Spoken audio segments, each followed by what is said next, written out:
Welcome to Business Innovators Radio, featuring industry influencers and trendsetters sharing proven strategies to help you build a better life right now. Hello and welcome to this episode of our show. This is your host, Keith Doherty. Today our special guest is top real estate agent Julie Provenzano of the Provenzano Group at Dave Perry Miller Real Estate based out of Dallas, Texas.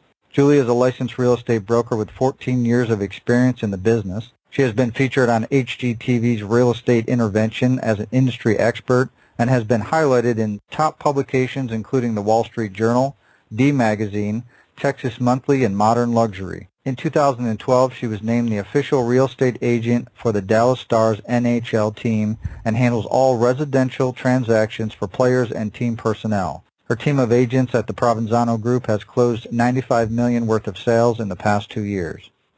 All right, with all that said, Julie, welcome to the show. Thank you so much for having me. And Julie, if we could start for our listeners, what led you into real estate? Was it something that you always knew you wanted to do, or did you maybe stumble into it? I would be lying if I said that this was a lifelong dream. It was something that I stumbled into. My first job out of college was as a sports media producer in the NHL, and I wanted to segue into the commercial side of real estate. I was used to more of that male environment, and I just thought that commercial would be right up my alley. But unfortunately, my timing wasn't as great in that regard. So it was in 2002. The internet bubble had burst. There were tons of commercial vacancies, and I did go ahead and get my license, and then all of these residential firms started calling. So I decided to give that a try until the commercial sector recovered, and lo and behold, I just ended up loving it. I never would have anticipated falling into residential real estate, but it was one of the most fortunate things that has happened to me because I truly, 14 years later, I couldn't imagine doing anything else in my professional life. Yeah, it seems like definitely this industry, being a real estate agent, it's not one of those things if you're asked a child, hey, what do you want to be when you grow up? Oh, I want to be a doctor or a lawyer, things like that, or a police officer. But it's such a rewarding and lucrative career, but it doesn't seem to ever be, unless your family was all in real estate, you were never, people don't just say, I want to be a real estate agent when I grow up. Exactly. You're more likely to then grow up to be a developer or something like that, but a real estate agent isn't usually your first go-to. Yeah. And Julie, can you talk a little bit about what personal attributes, traits, or qualities you think have most contributed to the success that you've had in real estate?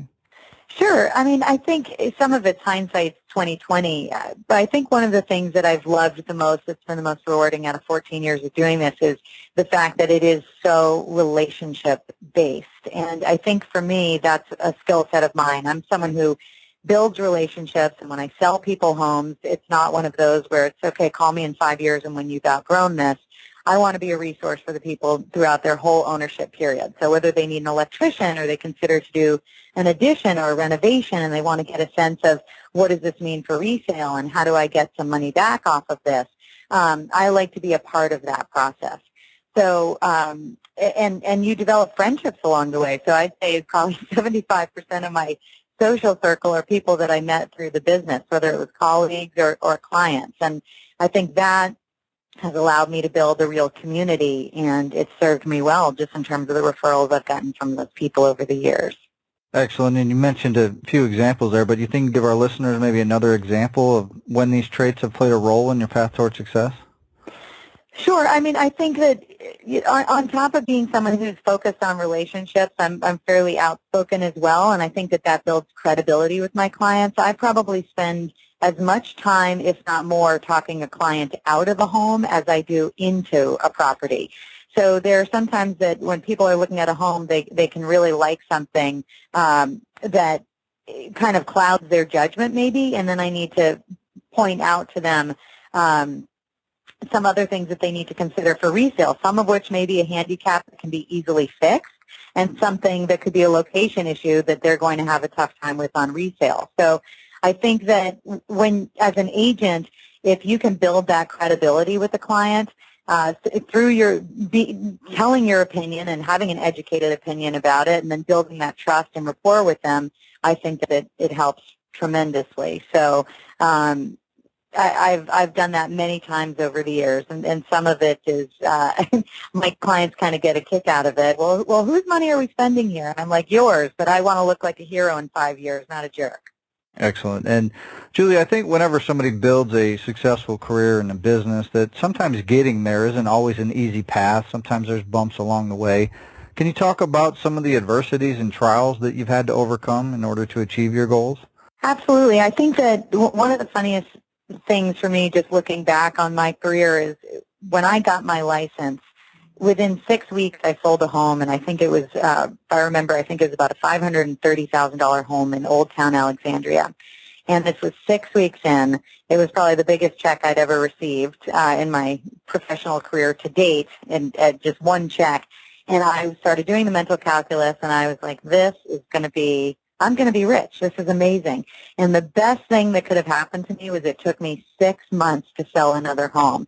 And it was such a great lesson. It was a lesson about how important it is to fill your pipeline and build relationships and go to the basics, learn your market, and just be in great communication, working your sphere and your network. And you just don't want to take any of those checks for granted. So even though I was kind of hot out of the gate, I went cold pretty quickly, and it was the best thing that could have happened to me. And I've just always remembered that. And what kept you going despite these obstacles? Why didn't you give up? What was your driving force? At the end of the day, it might sound a little bit nerdy, but I just love real estate, and I love the people that I meet. Like I said, it could be a great sort of covert interview for a friend. You really get to see what people are like in the decision-making process, how couples interact, and I think that it's just well-suited to my strengths. I'm a pretty good communicator. I'm straightforward. I know how to boil things down in order to help people make decisions and just be a partner in the process. And so I think it was just ultimately a passion. It was dumb luck perhaps, but I tapped into something that I was just good at. And that first year, 2 years, while the income might have not been consistent, there was enough that was coming through that I could really see the promise within a period of time. And really, if you do the basic things that you're supposed to do and you just keep plugging away with the plan and the system day in and day out, anybody can be successful in this business. But it is going to take structure and running it like a business, which a lot of people are sort of part-time. They dip their toe in the water. You have to be committed to running it like a business, and then you can be successful. And Julie, looking forward, what's your vision for your business and your career over the next 5 years? Well, I started out as an agent on my own, and it was about 4 years ago that I added someone on my team, and then the team grew from there. So I now have 2 agents who I work with and a full-time admin assistant who coordinates our client relations and client events and a lot of our marketing. And so it's this teamwork that has also taken the business to another level for me. And I think I'd just like to grow that and continue to hone our systems and good communication and really offer that service for clients so that it's not just a churn and burn transaction focus, but it's how we can be partners throughout their whole home ownership period. That's where I'd like to see the business go. Continue to hone those systems and continue to grow the team. And I guess kind of on top of that, what do you feel is the best way that you market yourself as a real estate professional so you can have continual growth? The absolute only way to run this business is to focus on the people you know and to prove yourself, prove your value, give them something of value, and then not be afraid to ask for referrals in return. So that is what has been the key for my success. Everybody I need to know, I already know. And so those are the people that I stay in constant contact with, remind them that we're here to help any of their friends or family who are looking to buy, sell, or lease, and we just have a pipeline of business from all of those satisfied clients. That's not to downplay the importance of some other mediums. We absolutely do use social media for our business and reaching a lot of people. It's a great grassroots campaign. I love the local element of it and the ability for people to share and tap into all of those networks. But by the same token, I don't think print is as important. We still do a little bit of that. We canvass neighborhoods that we want to make more of an imprint on with postcards, and we'll do the occasional print ad, but for the most part, it's getting in front of your clients, asking for referrals, and using social media. And Julie, I think sometimes when the general public looks at real estate agents, they don't fully understand the value that they provide from both a buyer and a seller standpoint. What do you think the biggest misconception or myth people have about working with a real estate agent? I think that a lot of people don't see the value that a real estate agent adds behind the scenes. There are, admittedly, a lot of people who are part-time agents. They kind of dabble in real estate. And that is not someone that you want to work with if you're making the single largest investment in your life. I think that people just think it's really easy. It's sort of high-end professional shopping. You open doors and then you make an offer, quick negotiation, and then the next thing you know, you're at the closing table. There are hundreds of decisions that go on behind the scenes, and making sure that you are partnering up with the right person who's extremely knowledgeable about the market, trends in terms of sales, up-and-coming neighborhoods, even design trends, I think is extremely important. And so the misconception is just that the agent doesn't add a lot to the table.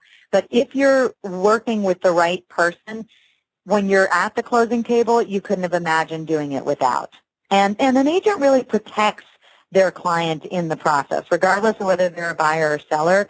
An agent really helps people block and tackle issues in advance of them coming up.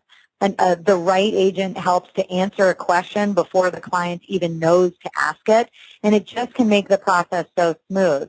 Unless you have the kind of disposable income where you're buying an actual plane, I can't come up with another asset that you would spend more money on. So going about this on your own and not partnering with the right person, frankly, to me, seems downright irresponsible. But that's also because I happen to know everything that can go wrong behind the scenes. So I think that that's something that should be an absolute focus before anyone starts their search or even considers listing their home for sale. And Julie, let's say you get a call from a family member or a friend, and they're in another state and they want to sell their home. Now, obviously, with your experience and probably with your connections, you could easily look up an agent and do a referral. But from a general advice standpoint, what advice would you give them about selecting an agent that could best serve their needs? Well, this is an appropriately timed question because my dad is actually going to be listing his home in New York, and we've had a lot of conversations about this recently. So this is a case where I might actually fly out there and help him interview agents. But I think that the number one thing is focus on someone who runs this like a true business, not a part-timer. This is someone who has a big business, who has the experience to know what potential pitfalls are in the process and help guide you around those. And I'll tell you, obviously you want someone with experience. That's not to say that new agents in the business don't have something to offer, because they certainly do.